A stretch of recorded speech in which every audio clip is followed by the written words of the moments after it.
दोस्तों कुछ ही दिनों के बाद ईद का त्यौहार आने वाला है, इसलिए सबसे पहले तो आप सभी इस्लामिक भाई बहनों को ईद की एडवांस में बहुत बहुत मुबारकबाद। आपका दिल करे तो आप भी हमें कमेंट बॉक्स में ईद की मुबारकबाद लिख सकती हो।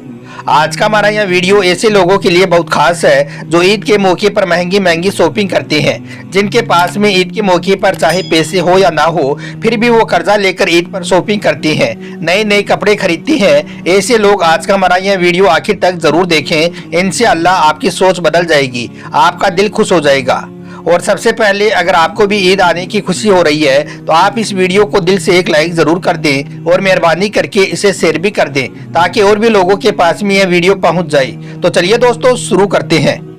दोस्तों कहा जाता है कि अगर सच्चाई देखनी है तो हजरत अबू बकर सिद्दीक को देखो, और अगर हुकूमत देखनी है तो हजरत उमर को देखो, और सखावत देखनी है तो हजरत उस्मान गनी को देखो, और अगर बहादुरी देखनी है तो हजरत अली को देखो। ये चारों सहाबा इस्लाम के खलीफा भी थे और हमारे प्यारे नबी के सबसे अच्छे और सबसे खास दोस्त भी थे, और इन्हें खिलाफे राशिदा भी कहा जाता है। दोस्तों हजरत उमर फारूक रजी अल्लाह तआला अन्हु जब खलीफा बने तो इसके बाद मदीना के लोगों ने आपसे पूछा, ए अमीरुल मोमिनीन आपकी तनख्वाह कितनी रखी जाए, यानी कि आपके महीने की सैलरी कितनी तय की जाए। तो यह सुनकर हजरत उमर ने फरमाया कि मेरी तनख्वाह उतनी रख दो, यानी कि उतनी तय कर दो जितनी मेरे वक्त के मजदूरों की तनख्वाह है। तो यह सुनकर लोगों ने कहा, हुजूर इससे आपका गुजारा कैसे होगा, यानी कि इस तनख्वाह से आपका घर कैसे चलेगा। तो इस पर हजरत उमर ने कहा, वैसे ही मेरे घर का गुजारा होगा जिस तरह से एक मजदूर का गुजारा होता है। फिर आपने मजीद फरमाया कि अगर मुझे लगेगा कि मेरी यह तनख्वाह मेरे घर का गुजारा करने के लिए थोड़ी है, यानी कि कम है, तो फिर मैं पहले अपने मजदूरों की तनख्वाह को बढ़ाऊंगा, फिर मेरी तनख्वाह बढ़ेगी। तो दोस्तों इस तरह से देखा जाए तो हजरत उमर फारूक रजी अल्लाह तआला अन्हु जो कि वक्त के बादशाह थे, आधी दुनिया पर राज करने वाले थे, मगर आपकी तनख्वाह कितनी थी, जितनी एक मजदूर की तनख्वाह होती थी उतनी तनख्वाह आपने अपने खुद के लिए मुकर्रर की थी। अब आपको हजरत उमर रजी अल्लाह तआला अन्हु के दौरे खिलाफत की ईद का एक ऐसा वाकया बताते हैं जिसको सुनकर आपकी आंखों में आंसू आ जाएंगे, इसलिए आप इस वीडियो को बगैर स्किप किए आखिर तक जरूर देखें। दोस्तों हजरत उमर का दौर है, ईद का चांद दिख चुका है, सुबह ईद होने वाली है। ईद का चांद देखकर हजरत उमर की बच्चियां दौड़कर अपने बाप के पास आई और कहने लगी, अब्बू सुबह ईद है, सब बच्चे ईद पर नए नए कपड़े पहनेंगे, हमारे पड़ोसी के बच्चे भी नए कपड़े पहनेंगे, इसलिए हमें भी ईद पर नए कपड़े ला कर दो। दोस्तों जैसा कि हमने आपको पहले ही बताया है कि हजरत उमर की तनख्वाह एक मजदूर के बराबर थी, जितनी तनख्वाह एक मजदूर को मिलती थी उतनी ही तनख्वाह हजरत उमर को मिलती थी। इसलिए आपके पास में इतने पैसे नहीं थे कि वो अपने इन बच्चों को ईद पर नए कपड़े खरीद कर दे सके। हालांकि वो वक्त के खलीफा थे, बादशाह थे, सारा खजाना आपके पास में था, मगर उस खजाने में लोगों के लिए तो बहुत था मगर अपने खुद के लिए कुछ भी नहीं था। इसलिए आपने अपने बच्चों को यह कहकर मना कर दिया कि ए मेरे बच्चों, मेरे पास में इतने पैसे नहीं है कि मैं आपको ईद पर नए कपड़े दिलवा सकूं। इसके बाद वो बच्चे अपनी माँ के पास गए और जिद करने लगे, अम्मी जान ईद पर सब बच्चे नए नए कपड़े पहनेंगे, हमें भी ईद पर नए कपड़े ला कर दो। यह सुनकर माँ की आंखें भर आई। फिर वो अपने शोहर हजरत उमर के पास गई और कहने लगी कि देखो ईद पर आपके पास भी नए कपड़े नहीं है पहनने को, और मेरे पास भी नए कपड़े नहीं है, हम और आप तो ईद पर पुराने कपड़े ही पहन लेंगे, लेकिन हमारे यहाँ मासूम और नन्हे नन्हे बच्चे ईद पर नए कपड़े पहनने की जिद कर रहे हैं, क्योंकि हमारे पड़ोस में रहने वाले सब बच्चे ईद पर नए नए कपड़े पहनेंगे, इसलिए मेहरबानी करके हमारे इन बच्चों के लिए तो ईद पर नए कपड़े लाकर दे दो। यह सुनकर हजरत उमर फारूक रजी अल्लाह तआला अन्हु कहने लगे, ए मेरी प्यारी बीबी, तुम्हें मालूम है कि मुझे बैतुल माल में से उतनी ही तनख्वाह मिलती है जितनी तनख्वाह एक मजदूर को मिलती है, इसलिए मुझे बैतुल माल में से इतने पैसे नहीं मिलते हैं कि मैं अपने इन बच्चों को ईद पर नए कपड़े दिलवा सकूं। यह सुनकर आपकी बीवी ने कहा, ए अमीरुल मोमिनीन आप ऐसा करें कि आप एक महीने की तनख्वाह को एडवांस ले लें और हमारे इन बच्चों को ईद पर नए कपड़े लाकर दे दें।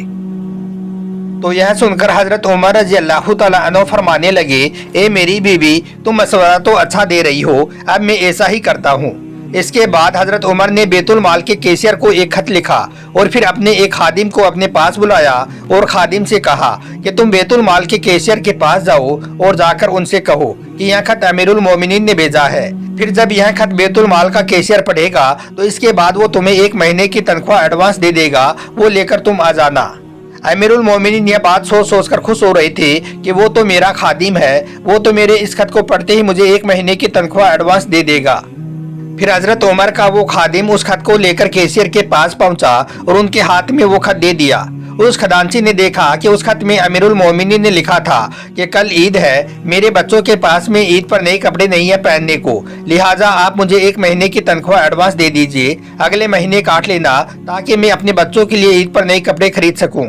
उस खजांची ने वो खत पढ़कर उस खादिम को पैसे नहीं दिए, बल्कि उसने उसी खत के पीछे कुछ लिख दिया और फिर उसको एक लिफाफे में बंद करके उस खादिम को देते हुए कहने लगा, ए खादिम, यह खत ले जाकर वापस अमीरुल मोमिनीन को दे देना, उन्होंने 1 महीने की तनख्वाह एडवांस मंगाई है, मैंने इसका जवाब इस खत में लिख दिया है, लिहाजा उनको बोल देना कि वो यह खत पढ़ ले। इस खत को पढ़ने के बाद अगर फिर से वो एडवांस तनख्वाह के बारे में बोलते हैं तो फिर तुम वापस आ जाना, मैं 1 महीने 2 महीने जितने महीने की तनख्वाह के बारे में वो बोलेंगे मैं खुशी खुशी के साथ में उनको दे दूंगा। इसके बाद उस खादिम ने वो लिफाफा अपने हाथ में लिया और वापस हजरत उमर के पास में पहुंच गया। खादिम को देखते ही हजरत उमर कहने लगे, ए खादिम, क्या उन्होंने 1 महीने की तनख्वाह एडवांस दे दी है? तो वो खादिम कहने लगा, ए अमीरुल मोमिनीन, पता नहीं उन्होंने इस लिफाफे में क्या रखा है, मुझसे कहा है कि इसे ले जाकर अमीरुल मोमिनीन को दे देना।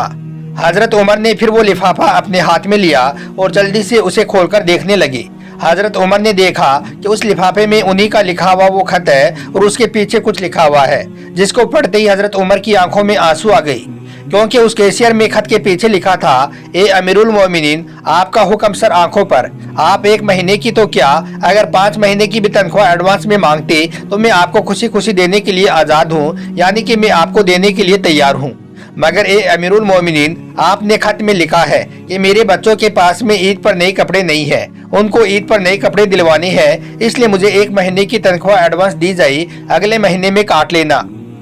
लेकिन आपने यह नहीं लिखा कि अगले महीने तक अगर आप जिंदा न रहे, यानी कि खुदा न खास्ता अगले महीने से पहले ही आपका इंतकाल हो जाए, तो फिर इन पैसों को देने वाला कौन होगा, यानी कि इस महीने की जो एडवांस तनख्वाह आपके पास में जाएगी उसको फिर वापस कौन करेगा, इस बात का जमानती कौन है, फिर इन पैसों को बैतुल माल में जमा कौन कराएगा। यह बात पढ़ते ही हजरत उमर रजी अल्लाह तआला अन्हु घबरा गई, आप खुदा के खौफ से लरज उठे और कहने लगे, एक खादिम, मुझे यह पैसे नहीं चाहिए, अगर आज मेरा यह कैशियर इतना समझदार ना होता तो आज उमर हलाक हो जाता। इसके बाद हजरत उमर ने अपनी बच्चियों से फरमाया, ए मेरी प्यारी बच्चियों, ईद नए कपड़े पहनने का तो नाम नहीं है, आप अपने इन्हीं कपड़ों को धुलकर ईद पर पहन लो, आपकी ईद हो जाएगी। दोस्तों, काश यह वाकयात मोदी ने पढ़े होते, काश यह वाकया योगी को भी पता होता तो उनको भी पता चलता कि इस्लामी हुक्मरानों की तारीख कैसी गुजरी है, क्योंकि यह बेचारे तो 10-10, 20-20 लाख का सूट पहनकर अमेरिका के प्राइम मिनिस्टर का स्वागत करने वाले हैं। इन्हें क्या पता कि हुकूमतें कैसे चलती हैं। हुकूमत चलाना अगर सीखना है तो सीखो हजरत उमर से, जिन्होंने कहा था कि अगर मेरे दौरे खिलाफत में दरिया के किनारे अगर एक कुत्ता भी भूखा मर जाए तो उसका भी हिसाब कल उमर को देना पड़ेगा। इसके अलावा दोस्तों, आप यह भी याद रखें कि ईद के लिए नए नए और उम्दा कपड़े होने कोई ज़रूरी नहीं है। यह कोई ज़रूरी नहीं है कि ईद पर नए नए कपड़े होंगे तभी ईद होगी, बल्कि आपके पास में घर में जो सबसे उम्दा कपड़े हों वो पाक साफ हो, आप उन्हें भी ईद पर पहन सकते हो, आपकी ईद हो जाएगी। इसके अलावा आप यह भी याद रखें कि ईद पर अगर नए कपड़े नहीं पहनते हैं तो आपको कोई भी गुनाह नहीं होगा, क्योंकि ईद पर नए कपड़े पहनना कोई फ़र्ज और वाजिब नहीं है। मगर आजकल तो देखने में आता है कि जैसे ईद नज़दीक आई तो लोगों में नए नए कपड़े पहनने की होड़ लग जाती है। वो इतने का जोड़ा खरीदा है तो मैं इतने का जोड़ा लूंगा, इस तरह की होड़ मच जाती है। ईद के मौके पर बाजार शॉपिंग करने वालों से भर जाते हैं, चाहे भले इसके लिए किसी के पास में पैसे हो या ना हो, चाहे इसके लिए उन्हें कर्जा लेना पड़े तब भी वो ले लेते हैं और फिर नए नए कपड़े खरीद कर ईद पर पहनते हैं। याद रखें, अल्लाह ने आपको जो कुछ दिया है आप उसी में ही खुश रहें, यानी कि जितने आपके पास में चादर है आप उतने ही पैर पसारें। कहने का मतलब ये है कि आप ईद के मौके पर कोई भी दिखावटी काम ना करें, आप ईद के मौके पर कर्जा लेकर ईद की शॉपिंग ना करें, वरना फिर आपको बहुत बड़ी परेशानी का सामना करना पड़ सकता है। और खुदा ना खास्ता अगर आपने किसी से कर्जा लेकर ईद पर शॉपिंग कर ली, नए नए कपड़े खरीद लिए और फिर अगर आप उसे वापस ना चुका सके, यानी कि आप अपना वो कर्जा नहीं उतार सके और इस बीच अगर आपको मौत आ गई तो फिर अल्लाह के घर में आपकी सख्त पकड़ होगी। अल्लाह के यहाँ आपको एक एक पाई का हिसाब देना पड़ेगा। लिहाजा आप ईद के मौके पर ऐसी गलती बोलकर भी ना करें। उम्मीद करता हूँ कि आज का हमारा यह वीडियो आपको पसंद आया होगा। अच्छा लगा हो तो आप इस वीडियो को दिल से एक लाइक जरूर कर दें और मेहरबानी करके आप इसे अपने दोस्तों में शेयर भी कर दें, ताकि और भी लोगों के पास में यह वीडियो पहुंच जाए। आपका वीडियो देखने के लिए बहुत बहुत शुक्रिया।